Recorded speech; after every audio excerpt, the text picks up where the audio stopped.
नमस्कार, मैं शिवा पारा सर आपके साथ और आप देख रहे हैं इंडिया 24 न्यूज। तो बता दें कि बरेली से एक ऐसा मामला सामने आया कि सपा बसपा की सरकार के शासनकाल में एक व्यक्ति पर जो है उन जमीन पर अवैध रूप से मुस्लिम समुदाय के लोगों ने कब्जा कर लिया था। जी, क्या नाम है आपका भैया? मेरा नाम सुशील कुमार सक्सेना है। मैं एक रिटायर्ड बैंक अधिकारी हूँ जो मेरी बाहर पोस्टिंग हमेशा रहती थी। मैं रिटायरमेंट के बाद यहाँ बरेली में आया। तो कितनी गज जो है आपका प्लॉट था? मेरा ये जो प्लॉट था, जो बरेली विकास प्राधिकरण से ये लेआउट पास है, इसमें 34 नंबर का प्लॉट था। जी, कितने गज था आपका प्लॉट? ये प्लॉट पूरा 280 गज का प्लॉट था, जिसको कि मैंने आधा प्लॉट बेच दिया था। अभी जब ये मैंने प्लॉट खरीदा था तो इसमें पूरे प्लॉट में नींव भरी हुई थी। मैंने ये आधा प्लॉट अपना सेल कर दिया था और मैं, चूंकि मेरी पोस्टिंग बाहर रहती थी, तो इसमें ये कब्रिस्तान की बाउंड्री नहीं थी। मैं जब लौट के आया तो पता चला कि मेरे पीछे इन्होंने मेरे प्लॉट का रास्ता जो है बंद कर दिया है। किसने किया था? ये कब्रिस्तान के लोग ही होंगे। इसमें एक गिल्लन नाम का तकिएदार जो है रहता था। इसने मेरी जो बाउंड्री बनी हुई थी पूरा नक्शे के हिसाब से नामो निशान मिटा दिया उसका। मगर मुझे तो, चूँकि मेरे पास तो कागज़ है, मैं जब आके देखा तो अरे मेरे पास कैसा है, ये जो है ये कैसे मेरे प्लॉट पर ये जो है मेरा रास्ता बंद कर दिया। तो फिर मैंने इस पर कार्रवाई की। चूँकि मेरी पोस्टिंग बाहर रहती थी, मैं तो शनिवार की रात को आता था और इतवार की रात को मैं बाहर चला जाता था। चूँकि पोस्टिंग बाहर थी, मैं एक सरकारी कर्मचारी था, कर्मचारी कहिए या अधिकारी कहिए। मेरी पोस्टिंग बाहर है तो मैं एक दिन के लिए आऊँगा, अपने बीवी बच्चों को लुक आफ्टर किया और चला गया। कभी समय मिला तो मैं अपने अधिकारियों से मिला।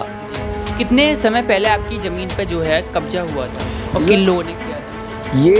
ये मुस्लिम समुदाय के लोग हैं, जिनका कि नाम मैं ज़्यादातर जानता नहीं हूँ। मतलब मुस्लिम इस समुदाय के लोग ही हैं। और इसका तकिएदार का नाम तो मैं जानता हूँ, जिसको रशीद अहमद उर्फ गिल्लन कहते हैं।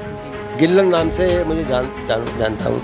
इसने जो ज़मीन का जो बीडी से अप्रूव था, वो सारी ईंटें निकाल करके गायब कर दी और ये जो है नामो निशान मिटा दिया गया। कब्रिस्तान की बॉडी में शामिल कर लिया गया कि मैं अपने प्लॉट में नहीं जा सकता हूँ।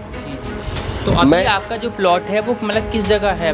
कब्रिस्तान में या आपके कब्जे में है? नहीं, मेरे कब्जे में तो इसलिए नहीं हो सकता कि जब मैं अपने प्लॉट पे जा ही नहीं सकता, मेरे प्लॉट का रास्ता बंद कर दिया है, तो मैं तो अब बाहर रह गया।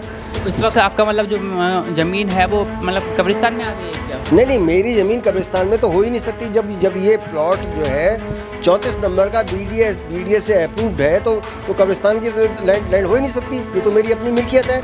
मगर मेरी एब्सेंस में, मेरी अनुपस्थिति में इन लोगों ने मेरे पीछे मैं प्लॉट पे जाने का रास्ता बंद कर दिया इन्होंने। हाँ, मैंने जब तब मुझे समय मिला, मैं अरुण कुमार जी के साथ, मैं डीएम साहब जिलाधिकारी महोदय थे, उनके साथ मिला, अपनी बात को कहा।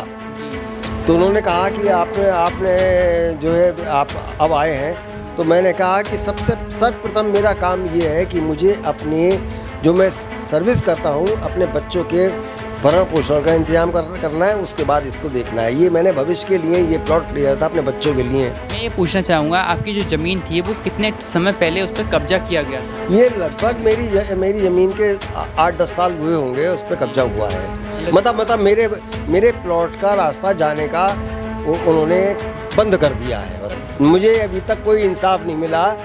मतलब लगातार आप 8-9 साल से प्रयास कर रहे हैं अपनी ज़मीन को इंसाफ मिलने का, नहीं मिला? वो तो मैं ये चाहता हूँ कि आदरणीय योगीनाथ जी स्वयं इस कार्य को मतलब अपने दिल से देखें और मेरे साथ जो नाइंसाफ़ी हुई है तो उसको इंसाफ में बदल के मुझे मेरे प्लॉट पर कब्जा मिल गई। चलिए, जल्द से जल्द इनका इंसाफ मिलना चाहिए, ऐसा इनका कहना है।